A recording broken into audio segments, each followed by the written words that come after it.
Hey, hi, how you doing? I was just about to start and then I had to stop for a second and now I'm here.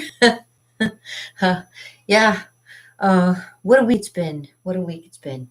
I wanted to give you an update on, because I know I haven't seen you for a week. I feel bad that I haven't had a chance to come up and say a quick hello. I've not been in my studio lately, so yeah, I put my, I sound like the guy from Office Space. Yeah, no.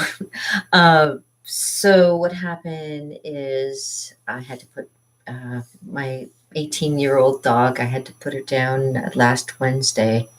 I was talking about it on Tuesday here, but I didn't realize uh, I didn't realize that like it would really affect me as much as it has. I guess maybe because I realized she was 18 years old, well, 18 and a half. And she's a beautiful dog. I missed her, my Bella. She, we brought her in on Wednesday morning. I had to work Wednesday evening, so yeah, it was awkward at first, just trying to deal with it. I thought I could get through last Wednesday, and I was, uh, I worked right until my shift ended, and it was the weirdest thing that day that we put Bella down. It was like it was threatening rain, and then while I was working, I guess it started to rain because when I got out, this big dark cloud, like after Bella had passed away, and this big dark cloud was out when I got out of work, and it was still raining. It was still kind of daylighty outside. Daylighty. It was still daylight outside, and I looked over, like, because where I work, right across the street, kind of diagonal, is the Thorold Veterinarian Hospital where I took Bella for her final resting place. And so, yeah, I'm getting out of work and I'm pulling the mask off my face and I'm pulling off my hairnet. And I look over, and from the Thorold Animal Hospital and into the sky, from the dark cloud, the sun had come through the cloud, and at that very moment, like I can't even it's like a miracle thingy kind of happened. There was like a rainbow that started like from the animal hospital all the way up into the sky, like a sign. Like it was a sign. It was a sign to say, I'm okay. You did the right thing, and I felt awful. So just that little bit, and like from Wednesday to this Wednesday, she's been on my mind constantly, and I've been just trying to concentrate and get back to a. How can you get back to normal though? How can you get back to normal after somebody that you love for 18 years? Well, yeah, 18 years because I saw her in the pet store before my friends bought her, and then my friends bought her and had her for a few years, about 5 years, and then. They decided they wanted to have a family instead, and we're trying to see if anybody wanted the dogs. Well, I'd already taken care of Bella and their dog Mina ever since they were babies too. So when I saw Bella the first time, I told them about it. They bought the dog, but then they bought Mina, and Mina's been with Bella for those whole 18 years as well. So now I've lost one dog, but I still have Mina, and Mina is going to be 18 next month, and I hope she makes it. I really do, because this has really been a quite the burden on me. I really didn't think much about it, but like I say, when I came out of work, and I said, when has like what sign do you need to know that there's something else going on around you than to come out of work like you're not even it's not even like you're not even and then to see the rainbow going up into the sky from the Thorold Hospital and into the sky, and at that very same moment my husband had taken a picture of a rainbow in our backyard where our dog used to be in our backyard too. It's it's tough losing a pet, and even when I talk to people who have lost pets, like people who train pets and have had many uh, pets, many dogs, many continuous animals over the years. I asked them the other day, like, how do you do it? Because it's tough, and they say, yeah, they the person who trains these schnauzers and little tiny dogs, he says, you know what, it's never easy. It's never easy when even when somebody dies, when a pet dies, it's just as hard, especially because they're like little beings. They're not, you don't see them as these four-legged creatures. These are like your little personal Jesuses, right, where you can talk to them about anything and they just love you unconditionally, and they don't care about if you ever say anything or raise your voice to them, because they love you. It's amazing. It's nice to be loved that way. It's amazing that we find these creatures that fangs, but they love you so much. They can harm you, but they can love you just as much. It all depends on how they're raised, right?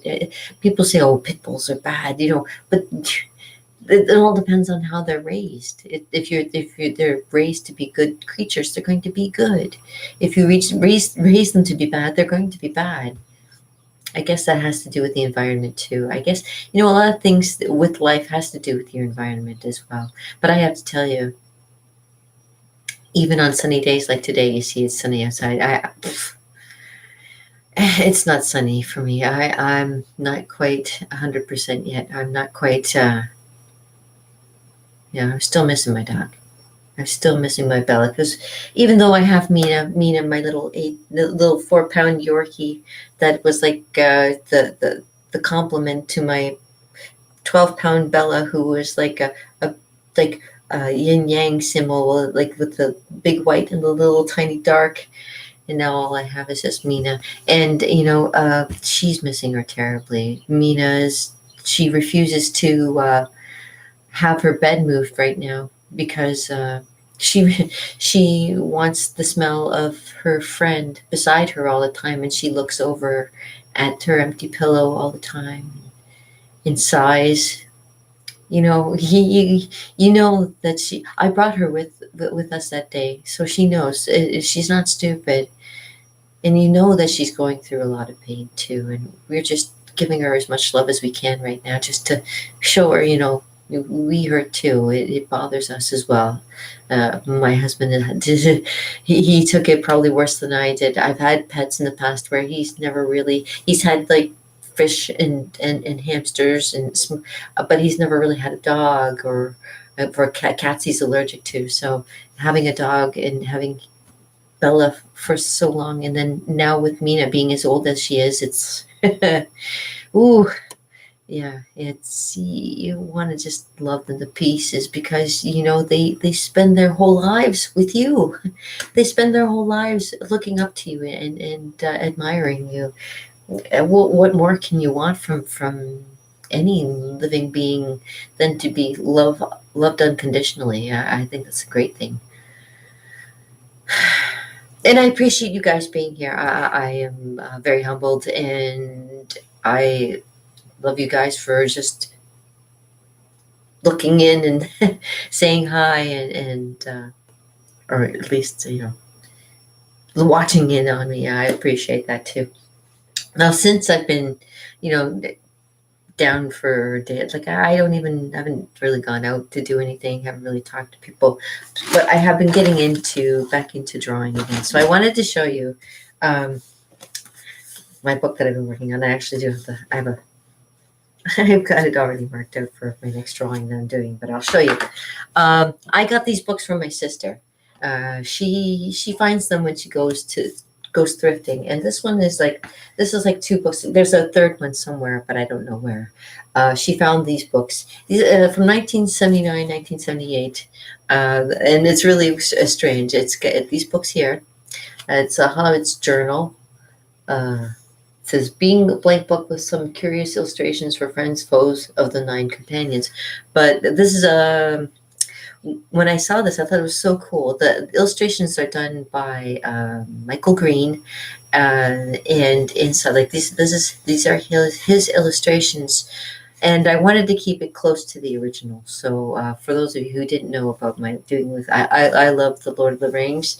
Ever since I was a kid, I think I was amazed by one artist that used to live in my neighborhood, and I used to go over to her place. Maybe she used to babysit me. I don't know. I can't remember. I used to have lots of babysitters, I think, growing up, and she did a lot of. She did like the long, tall hills, and did like so lots of wizards and things like that. She loved that kind of thing. And I thought, that is kind of cool. It would be kind of neat to get into when I got older. So when my sister found these books for me, and I think that the girl was probably around the same age as my sister. So, I mean, could babysit me. And I hung out with this girl at her place all the time. And the apartment was just like a couple doors down from where I lived. So, yeah, and my sister gave me these books, and inside, like, it has his drawings. This Michael Green, it has his drawings not only on the outside but on the inside. I'll show you. These ones are his drawings. Okay, so this is some of his stuff. Okay, but what I thought, okay, because I found this when she found this book, it belonged to somebody else, and whoever. See, this is another Michael Green's drawings in there, which I'm going to enhance later on. See, what I've been doing is taking these books and enhancing them and making them mine, because this is what the author Michael Green wanted you to do with these books, to put your own little twist on it, right? So, and I've seen it online. I've seen actually, I went looking for it to see if I could find any other extra information, and I found some extra pictures, but no information from the actual publishers about him, even though I went to runningpress.com. Yeah, and I still didn't find anything about the guy. So what I did, and I'm still working on it too. Was originally a Hobbit's Journal by Caitlin, a young girl, obviously, who was all liking the Lord of the Rings, and it said December 9th, 2002. This is her writing. It's Caitlin. Jamie, which I imagine is probably Jamie, is going to see Lord of the Rings on opening day 2002, and somebody must have bought it for her, thinking, that'd be kind of good to have for her as a companion book, and had like the extra books too. So I only had two. I know that there was a third one, but this is the one I did. So what I did is I took the idea, and then she started doing a story. She said, Caitlin puts, many long days ago gone by since I have left everyone that I have ever known. Still the days drag on, each slower than the one before. Kind of sad. But what I did is I enhanced the book so that when you go and pick up this book, it almost seems as though the pictures that are in here were supposed to be here for the Lord of the Rings. So from the Lord of the Rings story, plus a little bit extra from me. So I've been taking pictures of it and just continuing it, but I wanted to show you guys so you can have a look-see through my books. Now, like I tell you, people, in the past, when I was a kid, I was terrible. I had this habit of drawing in textbooks all the time and making up my own stories. And in the index books, I used to put like dirty words and stuff like that. So I was a bad kid, a naughty kid, yes. And so this is like so ideal for me, because I took this and I decided to, I'll read this to you. I'll read the little beginning for you. It was obviously Caitlin took a long time away, because this is in October 20 when I wrote this. I haven't upon this journal, I've decided to continue where she left off her story, perhaps not a hobbit's tale, but a tale of wandering through thrift stores and finding real treasure rather than someone else's junk. This is not junk that you have found, I assure you. I have a few stories to share with you. Maybe Caitlin will come upon this one day and want to continue her tale of hobbits. But in the meantime, let me tell you a tale or two of mine. And so here we go. What I did is I took the characters from the Lord of the Rings story and I put it in there. So there's Ian Holm, who played Bilbo Baggins, of course, and this is obviously J.R.R. Tolkien. They made him into the storyteller who's got the looked like he should have been the Hobbit, right? Right. Okay. But what happened is I made it into my own little story, and I put like little sayings from the actual book and from the actual movie too, so that it's a dangerous business, Frodo. Going out of your door, he used to say, you step into the road, and if you don't keep your feet, there's no telling where you might be swept off to. And it's true. You never know. So if that's J.R. Tolkien. And one little saying I put up at the top here, it says, all that glitters is not gold. Oh, sorry, all that is gold does not glitter. Not all those who wander are lost. And down here is the cheer that Bilbo would do to all of his friends on his 111th birthday, which is, I don't know half of you as well as I should like, and I like less of you half as well as you deserve. My favorite saying, and I wish I could have used that one on my paint nights. That would have been great. Next page has his interpretation of who Bilbo Baggins, or not Bilbo Baggins, Frodo Baggins is. Because on this side I have like, what's his name? As Frodo Baggins. God, I can't think of his name at the moment. Keep it secret, keep it safe. And there's no real going back. It is useless to meet revenge with revenge. It will heal nothing. And as you can tell, poor Frodo with the bearing of the ring. Right. And next page, it has Michael Green's version of Gandalf. And I did Ian McClellan, the version of, that's mine. And I did a little, so all of it has like little sayings from the Lord of the Rings and little quotes from the characters kind of thing. And I like doing it from like each of the pages. So here's Samwise Gamgee. And of course that's, what's his name?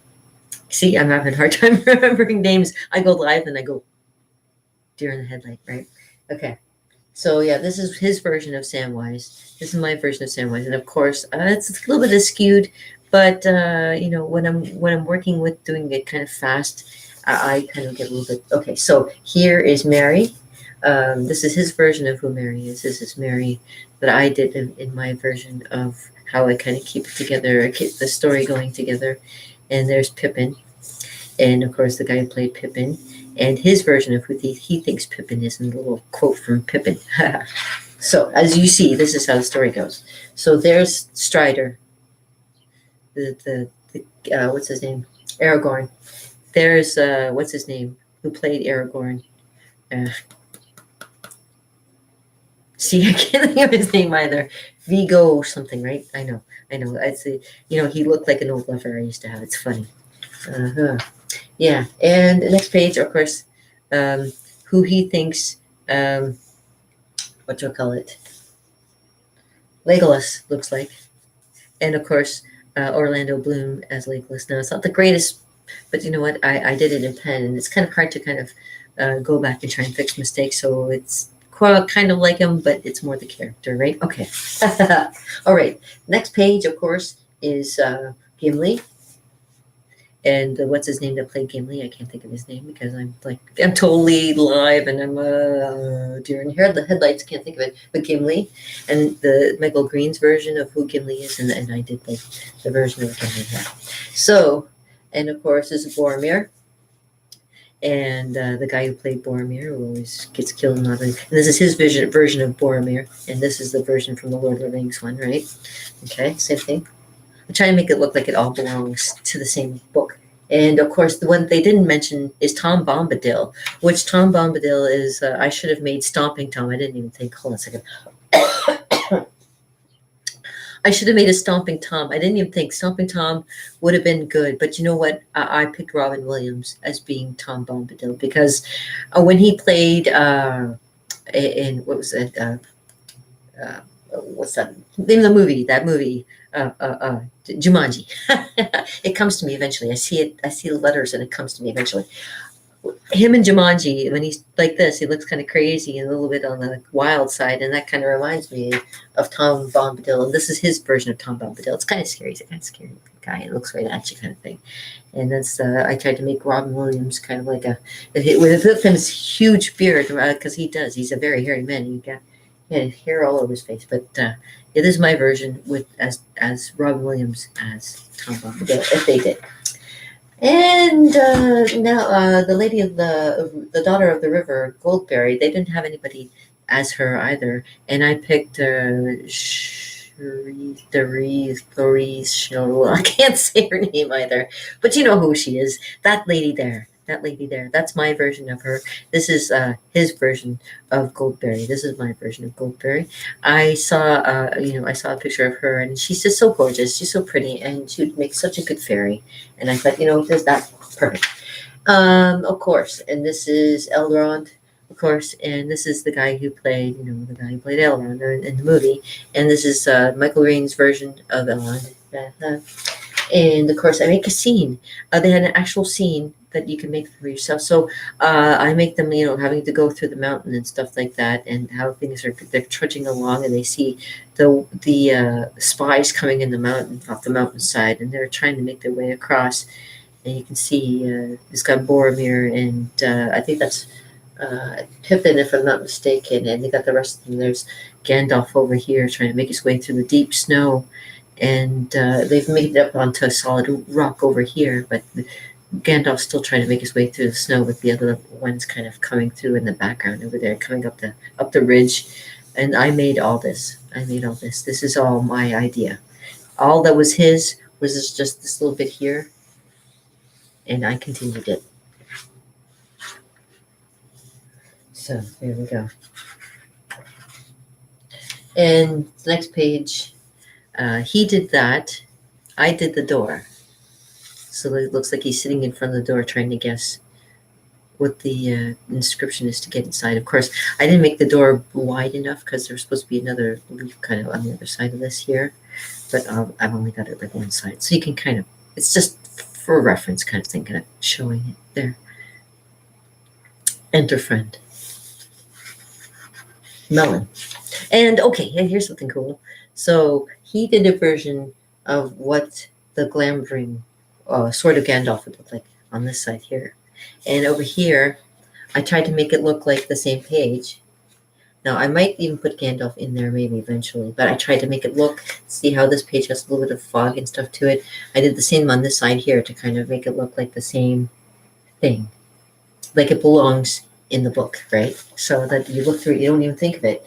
You go, oh, and then you'll realize, oh, there's two swords, and one is the one from the actual movie, and the one is the one from his interpretation.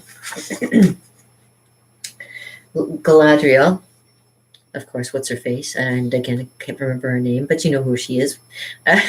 Who played Galadriel? I know it's a little bit dark, but when I started making the eyes again, I realized that it started going a little bit dark. But I was also going to include a saying here too. But sometimes it's nice to leave it just blank, because that's his little version of her there, and this is my interpretation. So, kind of interesting. I love this book. So next page is, of course, the orcs. The orcs that took Merry and Pippin along the way, and these are my drawings of them from the movie. Obviously, these are the drawings of what Michael Green did from the book. And I know he looks pretty scary, eh? They did a pretty good job on these guys. This is the one that chased them into the woods and got stomped by the Treebeard there. And of course, there's that one guy there. Which I guess meat's back on the menu, boys. That's it.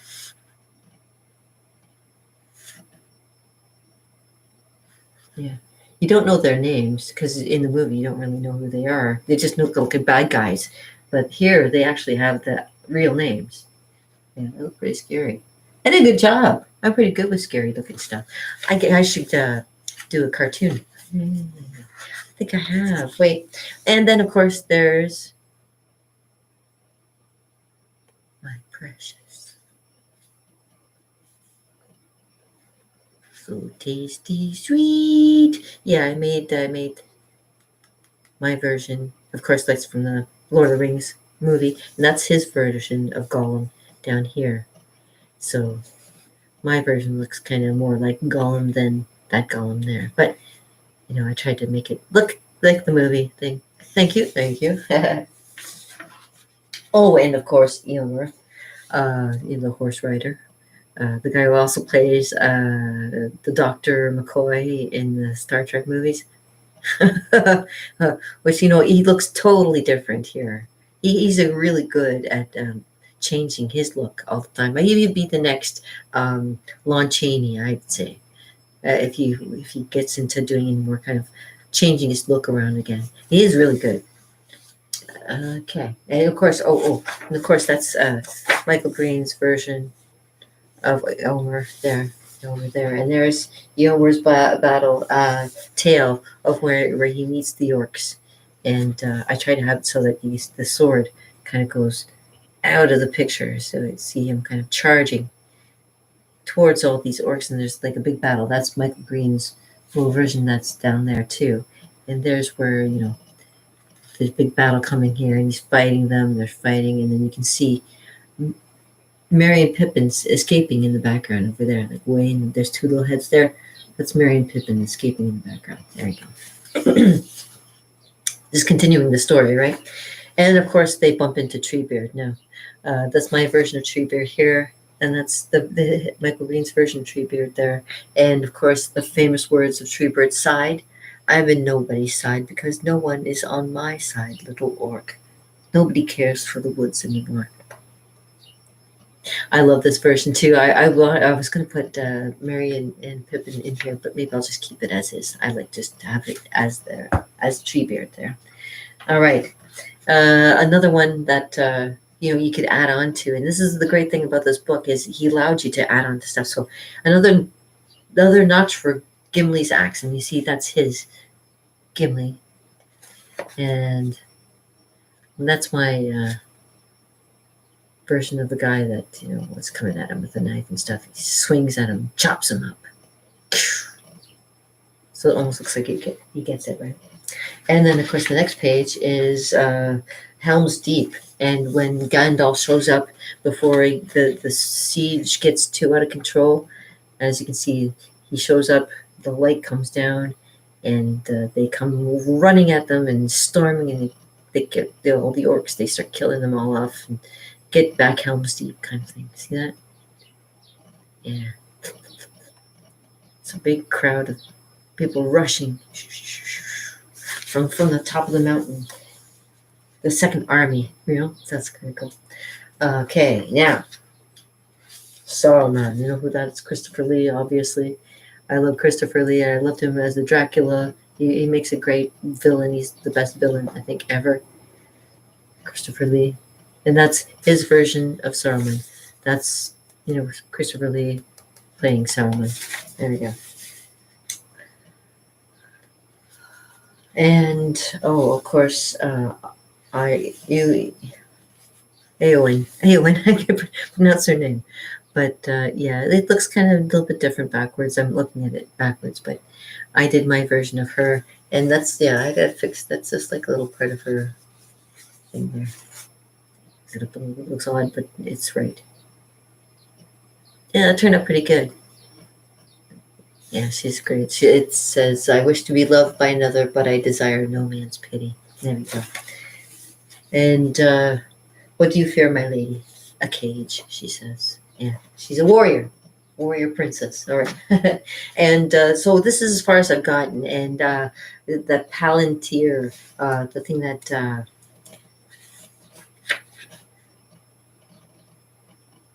Saruman is holding on to. Well, the next one I have, and I'm just starting to ink it in now, is when Merry grabs a hold of it, and Gandalf has got to try and grab it away from him because it's now lifting him off the ground, and it's shining so bright with the eye on it. So, and you can see in the background, one of them's trying to come closer to fight off the evil kind of thing. Yeah. So, and then it just continues from here. Now, I haven't continued with my drawings, obviously. This is going to be Faramir and the other army, Boromir's brother. And there's going to be rangers coming down. I'm going to make some Elefantes, those giant elephant thingies. There's one right there. as those warriors. I'm going to have some kind of neat little page going on there. And I'm going to just keep on continuing it. El Rohir, son of Elrond. So, and it can just continues with some more Lord of the Rings stuff that maybe isn't in the movie, but in the darkness of course, the father. And I'm going to have something really cool for that one. The Trial of Gondor, which is going to be kind of cool. I'm going to add some more stuff on there, like oh yeah, and then there's what was that? The Last Ride of Theoden King. I'm going to make a picture of the guy who played Theoden, obviously. And yeah, just to continue right to the end. And yeah, these are all his pictures, but I'm going to complete this book, so it's going to look so cool when I'm done. And it'll be just something for me to hold on to. This other book that it had contained, God, I'm going to go through that. It only took 20 minutes. This is the Hobbit's Traveler's Companion. And this is like one, it's not real either. It's made by the same guy, same wife's name, Michael Green, yeah, Michael Green, and but he made this one as well. But it's more of like for telling tales with. So I've been taking my colored pens and coloring it in because it looks kind of neat when you take your pens and color it in. Because when you don't color it in, it looks kind of bland. I'll show you. See, I colored in this one with more inks and stuff like that, so you can see depth in it. It looks kind of like this. Like it's just flat green color, but I'm going to try and enhance it so that you can see. And it has all kinds of different little. I can add more. Can add more pictures, add more characters to it, make my own little scenes of stuff. And do it in pen or do a story. And yeah, it should be something very cool and fascinating. And hopefully maybe it'll be something I can share with somebody in the future. Who knows? But this is the future of what my hobby is. I guess it's a Lord of the Rings hobby because it doesn't make me any money, but I do enjoy doing it. And with my Bella gone, it kind of puts me in the mood to be doing these and drawing, more kind of like being inward, I guess, than outward today. So yeah, there is that. Like as much as I got the mural I have to finish, and as much as I'm just, I'm physically like not with it. I get to say, physically, it's just like, yeah. I don't know. I have a few other things that I have to do today. I might work some more on my drawing of John and have that nicely completed too, because it'd be something nice to give to John. I haven't talked to him for a while either. I haven't talked to a lot of people in a while since my dog passed. It's been like I all of a sudden I just want to be alone.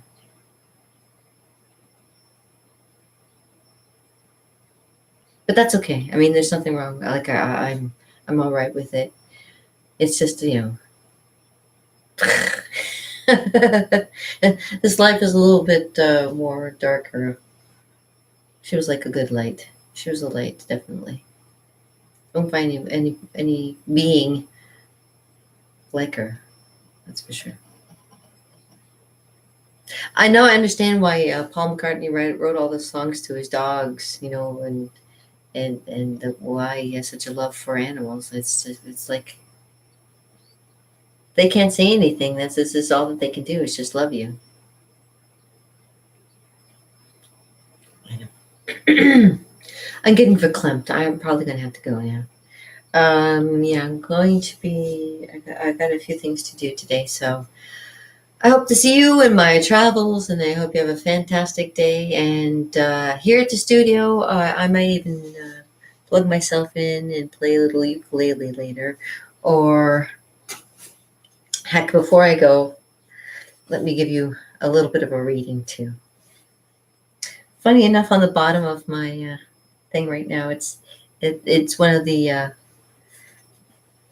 cards that I picked for the other day. It's the love card. So I'm like, that's nice. That's a good way to start. Start with love. Always start with love and be kind, because you never know what people are going through.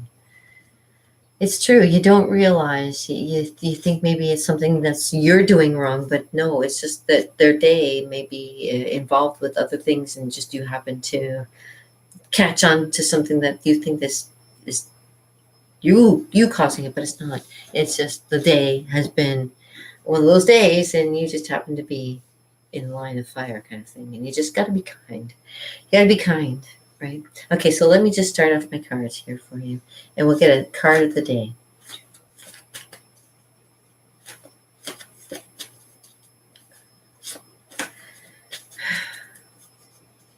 Yeah, okay. So, okay. We'll think of the card of the day. We'll think of the card of the day. What kind of day would you like to have today? We'll find the card. The sun is shining. The weather is sweet. Makes you want to move your dancing feet. And give yourself some. I'm trying to stretch my hands lately, because my hands cramp on me lately. I got to get back into exercising. I've been trying to take the weight off of my ankle because of my injury, and it just doesn't seem to be helping. And I've been trying to do exercise, but having a hard time with. I just I'm just going on about stuff. Never mind. Yeah. So needless to say, I gotta stretch more and I gotta exercise more, because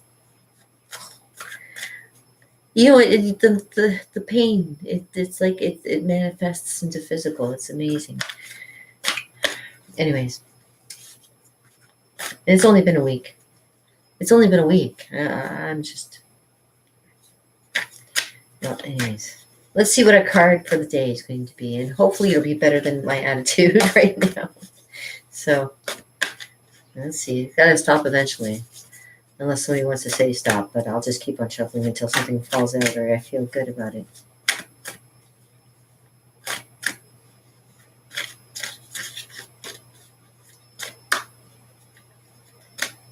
Do you believe in fates?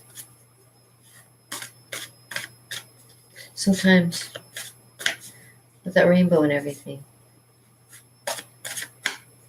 you hope that there's something out there that's, keeping you safe, keeping you sane, keeping you loved and free from harm. You gotta hope that there's something out there that's keeping you well. Keeping you well. Yeah. Anyways. Oh, okay.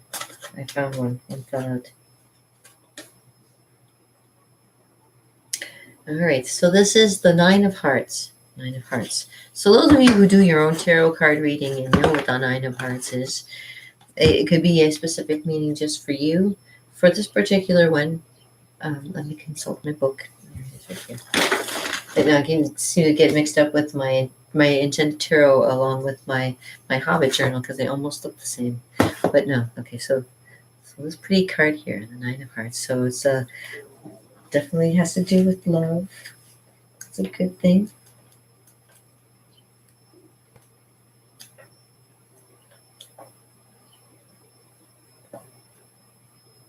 Hearts is Wands is fire. Swords is air.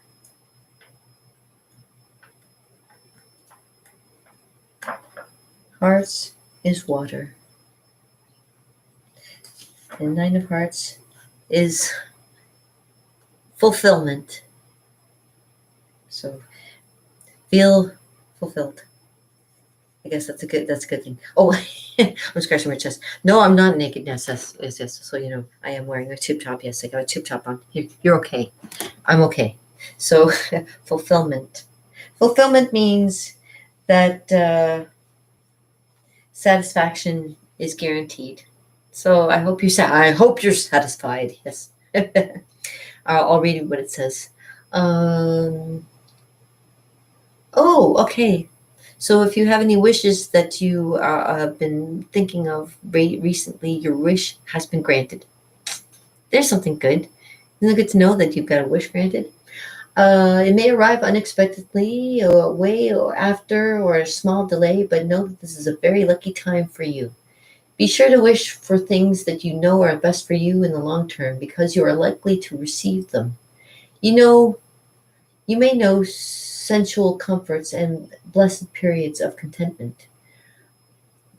And during this time, this may become a part of how you feel right at the moment. So, the memory, oh, the memory of this healing respite may be drawn upon if things become difficult in the future, thus helping you to attain a supreme goal and complete contentment. Yeah, so this is to kind of ease your hearts, if you will. This is a contentment, fulfillment. Um,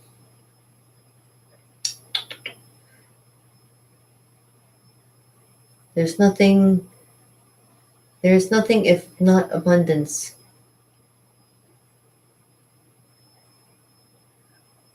Partaking of its riches, no lessens the wealth available to those who follow. Um, Contentment. Yeah, that's a nice thing. That's good. I appreciate that. Oh, here's something cute for you. Okay, so if you do any spells, if you like to do spells, some people do. I once in a while talk about bringing up spells, but if you want to try a spell, an enchantment, this is one with this card. Tonight, if you want to, on the waning of the moon, hold a heart-shaped piece of glass or metal or stone in your breast, and think of your wish. Chant these words: Heart light, heart bright. What desire I feel so right. I wish I wish I might have this wish come true tonight. So it's almost like when you wish upon a star, you're wishing upon a heart. So good wish for you guys, and I wish you all the best. Honestly, I do. And I hope you guys have a wonderful day. And yeah, just want to thank you so much because you guys are so awesome too. Ooh, and something just happened. Give me a second. Oh, there we go. See, strange things seem to happen when I'm around. Is it fate? Or is it? No, I'm kidding. Weird that should show up at the bottom of my car. Something deceitful. Well, keeping an eye out, keeping an eye out. So, oh, and so I reshuffled my cards. So,